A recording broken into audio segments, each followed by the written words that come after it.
آج ہم لوگ اس سال کے آخری جمعہ میں آئے ہیں. 2024 ختم ہونے والا ہے.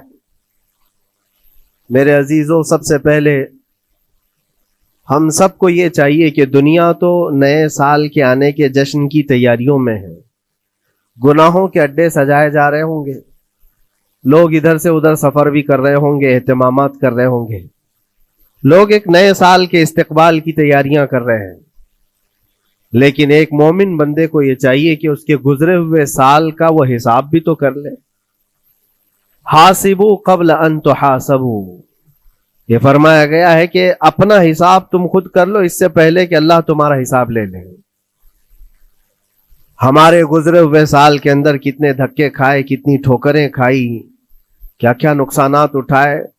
سب سے بڑی بات تو یہ ہے کہ ہم نے کتنی عبادتیں کی، کتنی ریاضتیں کی، کتنی نمازیں ہماری ضائع ہوئی. یہ اگر محاسبہ کر لے انسان تو شاید ہو سکتا ہے آنے والا نیا سال اس کا بہتر طریقے سے استقبال ہو سکے. لیکن اگر صرف جشن کی تیاریاں کرتا ہے اور ہر نئے سال میں وہ اسی طرح کے دھوم دھڑاکوں سے داخل ہوتا ہے تو گزرے ہوئے سالوں کی غلطیاں اسے کبھی یاد نہیں آتی. اللہ تبارک و تعالیٰ قرآن پاک میں فرماتا ہے کہ تم سے ہر نعمت کے بارے میں پوچھا جائے گا، ہر نعمت کے بارے میں پوچھا جائے گا. حدیث پاک میں ہے، نبی کریم صلی اللہ تعالیٰ علیہ وسلم فرماتے ہیں کوئی انسان قیامت کے میدان سے اس وقت تک اپنا پیر نہیں ہٹا سکتا جب تک 5 سوالات اس سے نہ کر لیے جائیں. 5 سوالات میں سب سے پہلا سوال کیا ہوگا؟ اللہ تعالیٰ یہ پوچھے گا کہ میں نے تجھے جوانی دی، تو نے کہاں کہاں خرچہ کیا. یہ پہلا سوال ہے. اور محدثین و مفسرین فرماتے ہیں کہ ایک سوال کے جواب میں بندے کو 500 سال بھی لگ سکتے ہیں. اپنی صرف جوانی کا حساب دیتے دیتے کسی کو 500 سال، کسی کو 700 سال لگ جاتے ہیں. باقی کے جو 4 سوالات ہیں وہ بعد میں ہیں. اللہ نے صحت عطا کی تو اس کا استعمال کیسے کیا، دولت عطا کی تو اس کا استعمال کہاں کیا. صرف جوانی کا جواب دینے میں جب 500 سال لگ جاتے ہیں تو پوری زندگی کا حساب کیا دے پائے گا. اسی لیے میرے عزیزوں، جس کے پاس آج جوانی ہے یا گزر چکی ہے وہ غنیمت جانے، ایک ایک لمحے کو غنیمت جانے. اور ایک حدیث پاک میں آپ کو بتاتا ہوں، اللہ کے حبیب صلی اللہ تعالی علیہ وسلم فرماتے ہیں 5 چیزوں کو 5 چیزوں سے پہلے غنیمت جانو. اس میں سے 2-3 میں ذکر کرتا ہوں. حضور پاک صلی اللہ تعالی علیہ وسلم فرماتے ہیں اپنی صحت کو غنیمت جانو بیمار ہونے سے پہلے. آج صحت مند ہو تو اس کی قدر کرو بیمار ہونے سے پہلے. ہاتھ نہیں ٹوٹا ہے ابھی، پاؤں نہیں ٹوٹا ہے، سر سلامت ہے، سوچنے کی طاقت ہے، زبان سلامت ہے. اپنی صحت کو غنیمت جانو اور ہر دن اللہ کا شکر ادا کرو کہ مولا میری طاقت اور میری حیثیت سے زیادہ تو نے مجھے عطا کیا ہے. اور اگر اپنی صحت کا خیال نہیں ہے، قدر نہیں ہے، تو جاؤ کبھی کسی کینسر ہاسپٹل میں جا کر کے دیکھو. کئی ایسے لوگ ہیں جو موت اور حیات کے بیچ لڑ رہے ہیں. کچھ تو ایسے ہیں جو روز موت کی تمنا کرتے ہیں لیکن موت بھی نہیں. مجھے یاد ہے آج تقریباً 8-9 سال ہو گئے ہوں گے، ایک کینسر ہاسپٹل میں ایک ادھیڑ عمر کے شخص سے ملاقات. میں تیمارداری کے لیے یا عیادت کے لیے جایا کرتا تھا. اس شخص نے بستر پر لیٹے لیٹے کہا اس کے گردن میں ایک ایسی عجیب قسم کی کینسر کی پھنسی تھی جس سے ہمیشہ خون اور پیپ رستا رہتا ہے. کافی دنوں سے ہاسپٹلائزڈ ہے. لیکن ایک اس کی جو گڑ گڑاہٹ دیکھا اور ریکویسٹ میں نے سنا، کہا کہ حضرت صرف اتنی دعا کر دے کہ میرا سر اٹھے اور میں سجدہ کر سکوں. اس لیے کہ جوانی میں نے سجدے نہیں کی، اللہ کے عبادت نہیں کی. اور آج شدت سے خواہش ہوتی ہے کہ میں عبادت کروں یا سجدہ کروں، لیکن سر اٹھاتا ہوں تو یہاں سے پیپ اور خون شروع ہو جاتا ہے. اب وہ طاقت نہیں ہے. اس دن میرے دل پہ یہ بات لگی، کیا سچ فرمایا میرے آقا صلی اللہ علیہ وسلم نے، اپنی صحت کو غنیمت جانو بیمار ہونے سے پہلے. کہیں ایسا وقت نہ آئے کہ تم سجدہ کرنا چاہو لیکن تمہارا سر اٹھانے کے قابل بھی نہ رہے, تمہارے پاس وہ طبیعت بھی نہ رہے. ایک یہ تو پہلی چیز ہے. دوسری چیز نبی مکرم صلی اللہ علیہ وسلم ارشاد فرماتے ہیں کہ تم اپنی جوانی کو غنیمت جانو بڑھاپا آنے سے پہلے. جوانی کو غنیمت جانو بڑھاپا آنے سے پہلے. آپ کو پتا نہیں ہے بڑھاپا کیا ہوتا ہے؟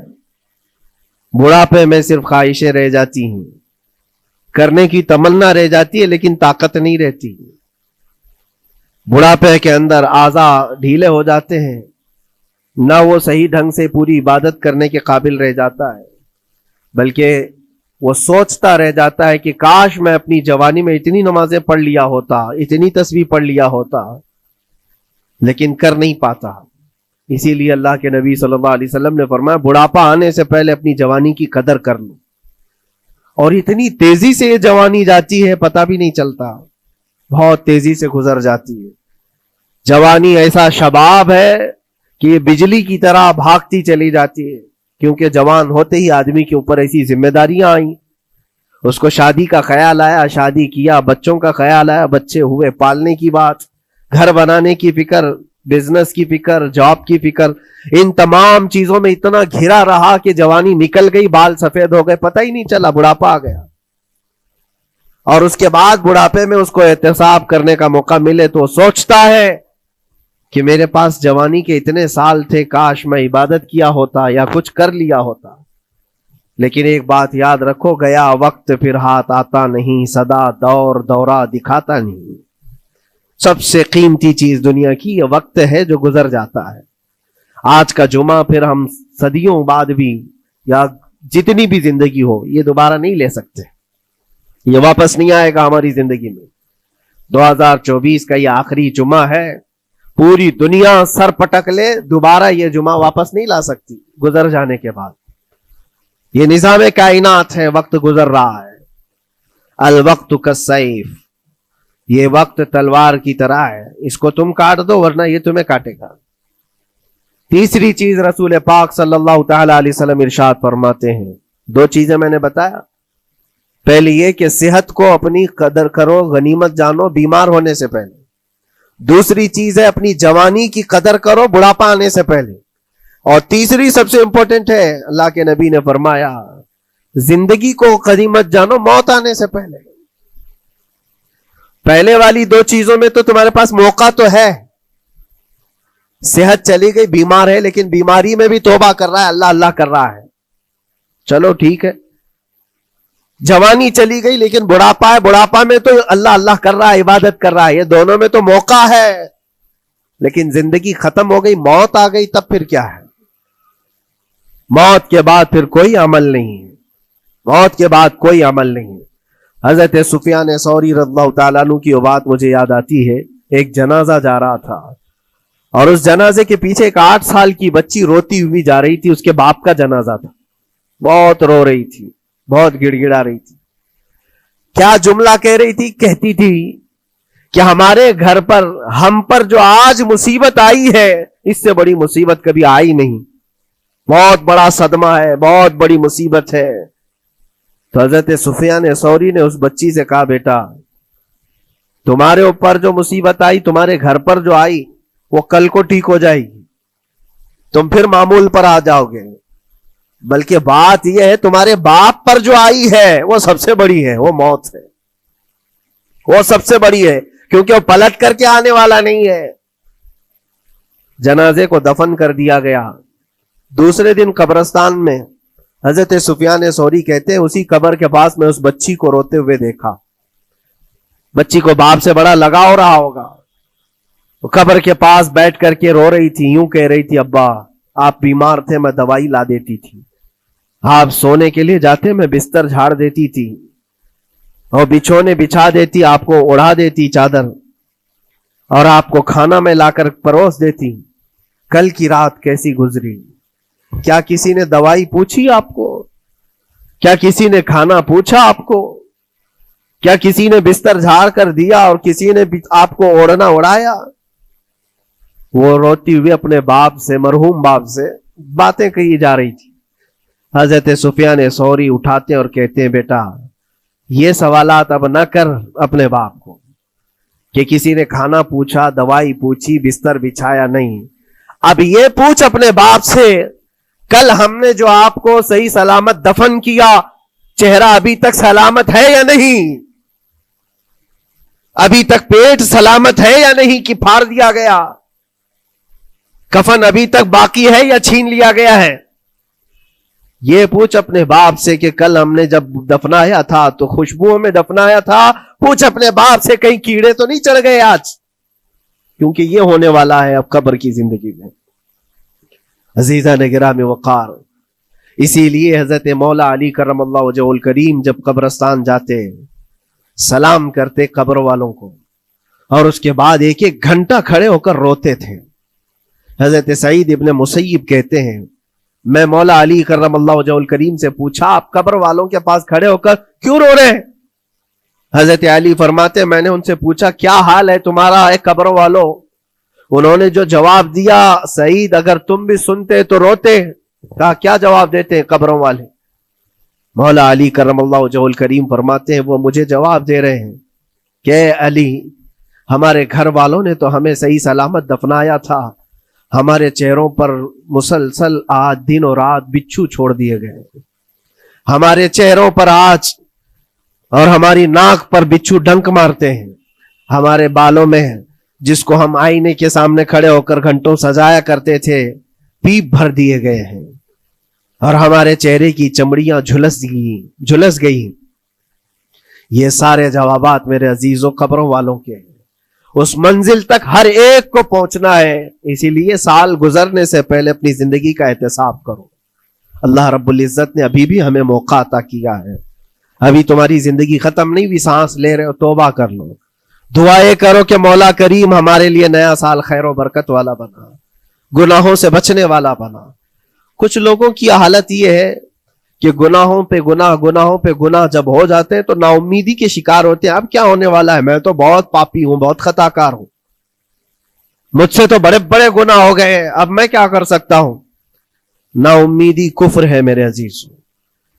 آپ کو بتاؤں رسول پاک صلی اللہ تعالی علیہ وسلم ایک مرتبہ صحابہ سے فرماتے ہیں تمہیں پتا ہے اللہ رب العزت کا کرم اور اس کا رحم کیسا ہے؟ مسکرانے لگے. صحابہ نے پوچھا آپ کیوں مسکرا رہے ہیں؟ کہا اللہ تبارک و تعالی فرماتا ہے کہ صحرا میں چلنے والا ایک آدمی, غور سے سنیے گا, صحرا ڈیزرٹ, صرف ریت کا میدان, کہیں کوئی جھاڑ نہیں, کوئی عمارت نہیں, کوئی چھاؤں لینے کی جگہ نہیں. کوئی ایک بندہ اپنی اونٹنی پر ساز و سامان رکھ کر کے چل رہا تھا. صحرا کا سب سے بڑا پرابلم یہ ہوتا ہے کہ راستہ معلوم نہیں ہوتا, ہر طرف تو سیدھا ہی راستہ دکھتا ہے, ڈائریکشن پتہ ہی نہیں ہوتا, چاروں طرف سے آسمان ملا ہوا دکھتا ہے, جیسے سمندر ہے ویسے صحرا ہے. کبھی اگر آپ نے سفر کیا ہو, ہم نے مصر میں دیکھا ہے 200-250 کلومیٹر تک گاڑی چلتی ہے, ایک درخت بھی نہیں آتا, ایک عمارت بھی نہیں آتی صحرا میں. راستے بھول جاتے ہیں لوگ. پہلے کے دور میں تو کوئی نیویگیشن بھی نہیں تھا. تو کوئی بندہ ایسے جو اونٹنی پر ساز و سامان رکھ کر کے سفر کر رہا ہے اور ایک جگہ تھک کر کے سو گیا صحرا میں. سنی ہے یہ مثال فرما رہے میرے آقا صلی اللہ علیہ وسلم. تھک کر کے سو گیا اور جیسے اس کی نیند کھلی تو دیکھا اونٹنی ساز و سامان کے ساتھ غائب ہے, کچھ بھی نہیں ہے اس کے پاس. کھانے پینے کی جو چیزیں تھی, ساز و سامان تھا, سب اونٹنی کے ساتھ غائب ہو گیا. اب وہ بیچ صحرا میں اتنا حیران اور پریشان, اٹھ کر کے تلاشنے لگا. اب اس کو نہ راستہ دکھائی دے, نہ اپنی اونٹنی دکھائی دے. شدت پیاس کی وجہ سے اب وہ جگہ جگہ پانی تلاش کر رہا ہے, پانی بھی نہیں ملتا صحرا میں. موجے سراب جس کو کہتے ہیں نا, موجے سراب کیا ہے؟ ریت چمکتی ہے سورج کی دھوپ سے اور انسان کو ایسا لگتا ہے ادھر پانی ہے, اور وہاں تک پہنچتا ہے تو پانی نہیں ہوتا, ریت ہوتی ہے. وہ اسی پانی کو تلاش کرتے کرتے صحرا میں مر جاتا ہے. صحرا میں بہت لوگوں کی موتیں ہوتی ہیں, پہلے بہت لوگ مر جاتے تھے جو راستہ بھٹکتے تھے. اب حدیث پاک میں فرمایا گیا وہ بندہ جس کی اونٹنی غائب ہو گئی, ساز و سامان بھی نہیں, ڈھونڈتا رہا پورا دن پوری رات, تھک ہار کر کے آزا جواب دے گئے. اب نہ پانی ملتا ہے، نہ کھانا ملتا ہے، نہ اپنی سواری ملتی ہے۔ ایک جگہ آ کر بیٹھ گیا، اپنی آخری سانسیں گن رہا تھا، کیونکہ اب اعضا جواب دے گئے تھے۔ سخت شدت کی دھوپ، صحرا کی تپتی ہوئی زمین اور بھوک و پیاس کی تکلیف الگ۔ جیسی ہی وہ لیٹا اس کی آنکھ لگ گئی، اس کو لگا اب یہ میری آخری سانسیں ہیں، اب مرنے کا وقت قریب آ گیا ہے۔ پھر اس کی آنکھ کھلتی ہے، آنکھ کھلتی ہے تو دیکھتا ہے اس کی اونٹنی ساز و سامان کے ساتھ پاس میں کھڑی ہے، کھانا بھی بھرا ہوا ہے، پانی بھی بھرا ہوا ہے، سب کچھ ہے۔ اب نبی پاک صلی اللہ تعالی علیہ وسلم صحابہ سے پوچھتے ہیں، عرب والے بہت اچھی طرح جانتے تھے صحرا کا سفر کیا ہوتا ہے، پوچھتے ہیں اے میرے صحابہ بتاؤ اس بندے کو اپنی گمشدہ اونٹنی ملنے کا کتنا اچھا لگ رہا ہوگا، کتنی اس کو خوشی ہوئی ہوگی۔ صحابہ کہتے ہیں یا رسول اللہ صلی اللہ علیہ وسلم اس کی تو جان میں جان آ گئی، صحرا میں اپنی گمشدہ اونٹنی مل جائے، کھویا ہوا سامان، اپنی گمشدہ سواری اور پانی مل جائے، یہ تو حیات نو کی ایک بہت بڑی خوشخبری ہے اس کے لیے۔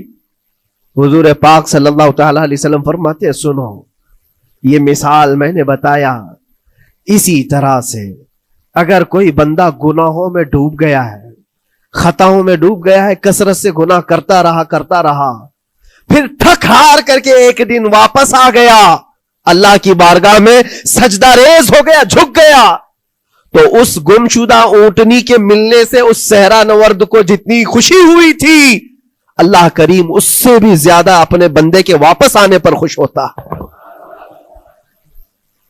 اپنے بندے کے واپس آنے پر خوش ہوتا ہے رب تبارک و تعالی کہ میرا کھویا ہوا بندہ میرے دربار میں واپس آ گیا ہے۔ آج ہمارے پاس وقت ہے واپس پلٹنے کا، میرے عزیزو نا امید نہ ہو، ہمیں ہمارے جانے سے پہلے حساب کرنے کے لیے مولا نے وقت دیا ہے۔ پتا ہے آپ کو یہ بھی میرے آقا صلی اللہ تعالی علیہ وسلم کی رحمت کاملہ ہے، رب تبارک و تعالیٰ سے آپ نے یہ دعا کر کے اپنی امت کے لیے اتنا وقت دلایا ہے کہ اللہ تبارک و تعالیٰ سے حضور صلی اللہ علیہ وسلم نے یوں عرض کیا کہ مولا میری امت کو توبہ کی مہلت دے، توفیق دے، مہلت دے۔ کہا کہ مرنے سے 1 سال پہلے تک؟ کہا نہیں، یہ بہت لمبا وقت ہے، پتہ تو نہیں ہے مرنے سے 1 سال پہلے توبہ کرے گا، کب موت آنے والی معلوم نہیں۔ کہا مرنے سے مہینہ پہلے تک؟ کہا نہیں، یہ بھی وقت زیادہ ہے۔ کہا مرنے سے 1 دن پہلے کوئی توبہ کر لے تو معاف کر دیا جائے گا۔ نبی پاک صلی اللہ علیہ وسلم نے اللہ کی بارگاہ میں گڑ گڑاتے ہوئے کہا مولا 1 دن بھی بہت ہے، اور موقع دے دے میری امت کو، میری امت کو اور موقع مل جائے۔